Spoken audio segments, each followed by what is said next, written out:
Shalom, salam damai sejahtera bagi kita semua. Tidak terasa, kita sudah memasuki tahun yang baru. Di tahun 2024 ini pun kita masih terberkati dengan firman Tuhan melalui program Sejenak Bersama Yesus. Kita percaya kehidupan kita ini selalu berada dalam naungan kasih-Nya. Dan tahun ini, tahun yang penuh berkat. Ada banyak hal-hal yang kita sudah rencanakan. Dan saya percaya kita sudah memiliki resolusi masing-masing, komitmen yang diharapkan dan dilakukan di tahun 2024 ini. Namun, ada satu hal yang tidak boleh kita rubah atau kita lupakan di tahun 2024, yaitu untuk tetap mencari Yesus di dalam kehidupan kita. Itu sebabnya saat ini ketika kita kembali bertemu dalam program Sejenak Bersama Yesus, kita percaya ini bukan kebetulan, melainkan Tuhan yang menghendaki agar kita boleh bertemu dalam program ini untuk kembali melihat dan mendengar apa yang menjadi kerinduan Yesus di dalam kehidupannya umat-umat percaya sambil menantikan kedatangannya yang kedua kali. Melanjutkan akan pelajaran yang sudah pernah kita buka. Seorang penabur benih yang menabur benihnya di beberapa tempat. Yang pertama, benih itu jatuh di pinggir jalan. Benih yang jatuh di pinggir jalan ini merupakan gambaran bahwa orang yang sudah mendengarkan firman Tuhan, namun setan langsung mengambil firman itu darinya. Seperti benih yang jatuh di pinggir jalan, yang langsung dimakan oleh burung-burung, yang diinjak-injak oleh orang-orang yang lewat. Demikian juga bagi orang yang tidak mau mempersiapkan hatinya kepada firman Tuhan, maka benih yang sudah dia dengarkan, firman Tuhan yang sudah dia dengarkan langsung diambil oleh setan sehingga tidak ada yang tinggal di dalam hidupnya. Yang kedua, benih yang jatuh di tanah yang berbatu. Ketika seorang sudah mendengarkan firman Tuhan, tapi sama seperti benih yang jatuh di tanah yang berbatu, akarnya tidak kuat untuk mencari air, akarnya tidak kuat untuk bertumbuh lebih luas lagi, sehingga pohon itu, tumbuhan itu tidak kuat untuk berdiri teguh, untuk boleh tumbuh berkembang dengan baik. Mau tidak mau, mati. Nah, itu adalah gambaran akan penindasan atas hal-hal apa yang tidak diharapkan, hal yang mengerikan. Bila mana terjadi kepada orang yang sudah mengenal kebenaran, maka orang itu akan hilang karena penindasan atau kekejaman atau hal-hal yang tidak harapkan terjadi di dalam kehidupannya. Dan yang berikutnya adalah benih yang jatuh di semak duri, di mana benih itu jatuh di semak duri yang pada awalnya bertumbuh, namun oleh karena dihimpit oleh semak duri yang ada di sekitarnya, maka mau tidak mau nutrisi dari benih itu yang sudah tumbuh diambil oleh semak duri, terhimpit, terhalangi sinar matahari dan akhirnya mati. Itu adalah gambaran dari orang yang mendengarkan firman Tuhan, sudah menghidupkan firman Tuhan, namun oleh karena dia tertipu oleh segala muslihat dunia, baik itu kekhawatiran dunia, baik itu tipu daya kekayaan, hatinya langsung goyah, hatinya goncang ketika dia memiliki banyak permasalahan, maka dia lepaskan firman itu, tidak mengutamakan kembali Kristus yang telah berada dalam hidupnya, sehingga benih itu pun pada akhirnya juga mati, terbuang oleh karena hal yang tidak diharapkan terjadi. Nah, kita tiba di dalam pekabaran yang terakhir. Setiap orang pasti berharap ketika dia melakukan sesuatu, dia akan memperoleh hasil yang baik. Seorang petani berharap hasil panennya di akhir daripada masa boleh hasil yang baik-baik. Seorang pekerja berharap dia boleh memiliki hasil yang terbaik, mendapatkan hal yang terbaik dari apa yang sudah dikerjakan sepanjang waktu, baik itu dalam sebulan maupun setahun. Dan rata-rata setiap orang yang melakukan sesuatu, mengerjakan sesuatu, tentu berharap untuk memperoleh yang terbaik. Di pekabaran ini, di episode ini, kita akan melihat ada satu benih yang memberikan pengharapan. Benih itu jatuh di tanah yang baik. Bagaimana hasilnya? Bagaimana kelanjutannya? Mari kita buka firman Tuhan yang terdapat dalam Matius 13 ayat yang ke-8. Kita baca bersama-sama Matius 13 ayat yang ke-8. Dan Sebagian jatuh di tanah yang baik, lalu berbuah. Ada yang 100 kali lipat, ada yang 60 kali lipat, ada yang 30 kali lipat. Ini merupakan sebuah kabar baik. Ini merupakan satu pengharapan. Sebelumnya kita sudah melihat bahwa firman Tuhan itu jatuh ke tanah hati yang bermacam-macam. Namun, dalam pekabaran ini, Yesus menyatakan bahwa ada benih yang baik, jatuh di tanah yang baik, lalu ia berbuah. Apa maksud daripada benih yang jatuh di tanah yang baik ini? Kita boleh buka di dalam Matius 13 ayat yang ke-23.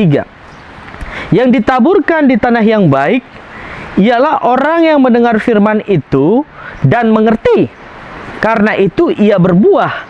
Ada yang 100 kali lipat, ada yang 60 kali lipat, ada yang 30 kali lipat. Wah, sebuah pengharapan yang luar biasa, bukan? Benih yang jatuh di tanah yang baik adalah gambaran dari orang yang mendengarkan firman Tuhan.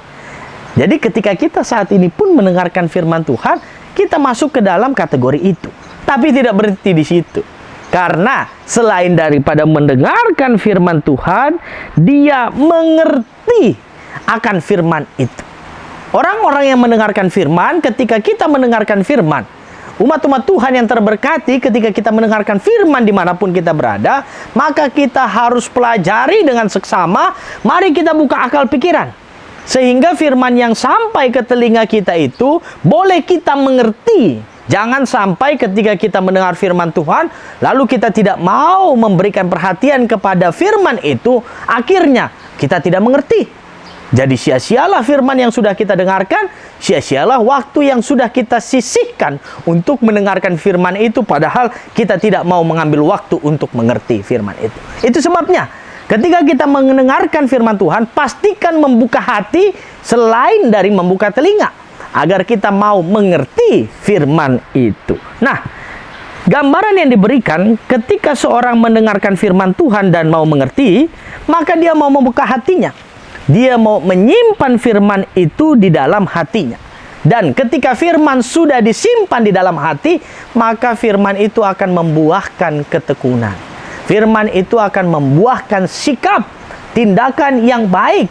Sehingga dalam ayat 23 tadi dikatakan lebih lanjut, setelah dia mendengarkan firman dan mengerti, maka hasilnya adalah karena itu ia berbuah. Orang yang mendengarkan firman dan mengerti, hasilnya adalah menghasilkan buah. Buah-buah kehidupannya menghasilkan hal-hal yang baik seturut dengan firman-Nya. Sehingga kalau kita lihat pekabaran ini, apakah pekabaran ini tidak hanya berlaku bagi orang-orang yang benar saja, orang-orang yang jujur saja, orang-orang yang tidak berdosa? Tentu tidak. Pekabaran ini kepada semua orang. Bahkan pekabaran ini Tuhan Yesus tujukan kepada orang yang berdosa agar meninggalkan kehidupan lamanya, meninggalkan kehidupan keberdosaannya, meninggalkan segala kehidupan yang pahit di masa yang lampau dan masuk memiliki kehidupan yang baru bersama dengan Yesus. Asal orang itu mau secara jujur, secara rendah hati, percaya di dalam imannya dan sungguh-sungguh menerima Yesus. Walaupun memiliki latar belakang yang kurang baik sebelumnya, walaupun kehidupannya di masa lampau sangat kelam, asal orang itu mau tetap jujur, tulus, rendah hati, percaya dan beriman kepada Yesus, maka pekabaran ini terbuka kepada siapa saja yang memiliki karakter itu. Tidak menutup kemungkinan kepada siapa saja. Namun yang sering menjadi permasalahan dalam kehidupan manusia saat ini adalah lebih banyak orang mencoba tutup mata terhadap pekabaran, sehingga kebenaran yang sudah terdengar oleh telinganya tidak sampai ke hati, berhenti hanya sekedar di ruangan atau setelah video firman Tuhan berakhir. Itulah hal yang sangat mengerikan. Padahal apa sulit? Mari kita buka hati kita. Mari kita buka mata rohani kita. Jangan pernah tutup mata agar firman ini masuk ke dalam hati kita. Dan seperti contoh yang pernah dibuka dalam Alkitab, seorang hamba Tuhan yang bernama Kornelius. Setiap firman yang kita dengarkan, marilah kita anggap itu bukan sebagai perkataan yang berasal dari manusia, melainkan memang firman yang berasal dari Allah. Firman yang berkuasa untuk mengubahkan setiap orang, firman yang berkuasa untuk memberi pendidikan, firman yang berkuasa untuk memberikan petunjuk dalam hidup kita saat ini. Biarlah sama seperti Kornelius, dia mau melapangkan hati, membuka diri, merendahkan diri dan membuka hatinya untuk firman Tuhan. Dia mau menyerahkan hidupnya bahwa ini adalah firman Tuhan. Pandangan seperti itulah yang harus tinggal di dalam hati kita ketika ada benih kebenaran yang timbul. Sehingga kita akan mengapresiasi, menghargai setiap firman yang terbentang, siapapun itu yang membawakannya. Tidak melihat latar belakang, ketika ini firman kebenaran disampaikan dan firman itu murni adalah kebenaran, maka kita rindu untuk menyimpannya dalam hati dan melakukannya. Roh Kudus akan menuntun, Roh Kudus akan hadir seketika kita rendah hati mencari tuntunan ilahi. Dia yang akan memampukan kita untuk melakukan setiap firman yang sudah kita dengarkan. Itu sebabnya setelah kita mendengarkan firman, apapun itu, dimanapun itu, kapanpun itu, saya mau ajak kita coba renungkan. Renungkan firman yang sudah kita dengarkan. Renungkan, apakah firman itu benar-benar terjadi dalam hidup kita? Apakah firman itu sudah mengubah kita? Apakah firman itu sudah tinggal di dalam kehidupan kita? Pelajari kebenaran dengan seksama. Pelajari kebenaran itu dengan hati yang tulus dan minta kuasa Roh Kudus untuk memampukan kita dalam melakukan setiap firman yang ada terbentang di dalam kehidupan kita. Renungkan kasih Allah dalam hidup kita. Renungkan bagaimana Yesus sudah mau mati untuk menebus kita. Betapa besar dan ajaib kasih-Nya. Renungkan akan pengorbanan Yesus yang luar biasa. Bagi kita manusia berdosa yang seharusnya mati, namun semua itu Dia gantikan. Dan saat ini kita berkesempatan untuk memperoleh hidup kekal bersama dengan Dia. Itu sebabnya ketika renungkan kasih Allah itu sudah terjadi, kita menyadari penebusan Kristus yang luar biasa dalam kehidupan kita. Mari kita keluarkan buah-buah itu. Keluarkan 100 kali lipat. Keluarkan 60 kali lipat. Keluarkan 30 kali lipat. Keluarkan buah roh. Keluarkan kasih kepada orang yang ada di sekitar kita. Keluarkan perhatian kepada orang yang ada di sekitar kita. Bahkan bagi orang yang membenci kita. Hasilkan buah-buah seturut dengan firman Tuhan. Kasih yang nyata. Kasih yang tidak ada kepalsuan. Kasih yang bukanlah kemunafikan. Walaupun sehingga di dalam kehidupan ini, walaupun kita mengalami kerugian secara materi, walaupun kita merasakan tidak ada keuntungan, walaupun kita diperlakukan tidak adil, namun Roh Kudus yang akan memberikan kepada kita kemampuan untuk tetap memiliki hubungan yang intim dengan Tuhan. Karena kita selalu mendahulukan Tuhan. Dan apapun yang terjadi, Dia yang akan melipat kali gandakan segala buah-buah kebaikan dalam kehidupan kita.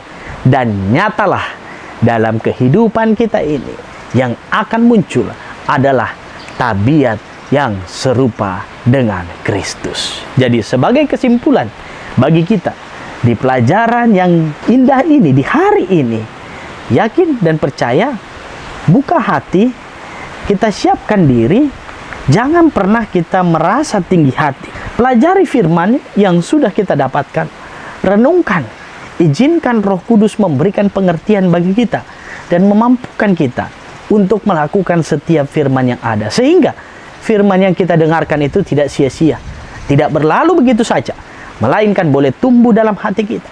Tabiat kita semakin hari semakin memiliki keserupaan karakter di dalam Kristus, dan kita akan tiba di titik di mana hanya rindu untuk memuliakan Yesus semata.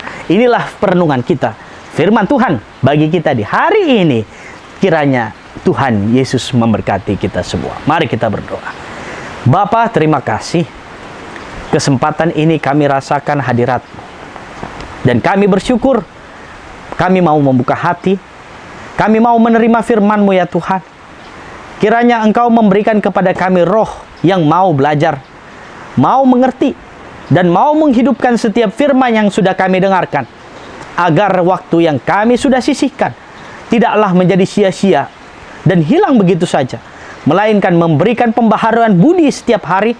Kami pun memiliki keserupaan karakter di dalam Kristus. Mampukan kami Tuhan, dan ampunilah kami akan setiap pelanggaran kami. Jadilah kehendak-Mu bagi kami, di dalam nama Yesus kami berdoa. Amin. Bapak, Ibu, saudara-saudari terkasih, bila mana Anda terberkati dan merasakan berkat Tuhan, rindu menjadi saluran berkat, maka Anda boleh menyalurkan berkat tersebut untuk pembangunan Gereja Masehi Advent hari ke-7 Jemaat Mount Hermon Lipo Karawaci melalui nomor rekening yang sudah tertera di video ini. Sampai bertemu di episode berikutnya. Selamat menjalani aktivitas, selamat menikmati berkat Tuhan hari ini. Tuhan Yesus memberkati kita semua. Maranatha.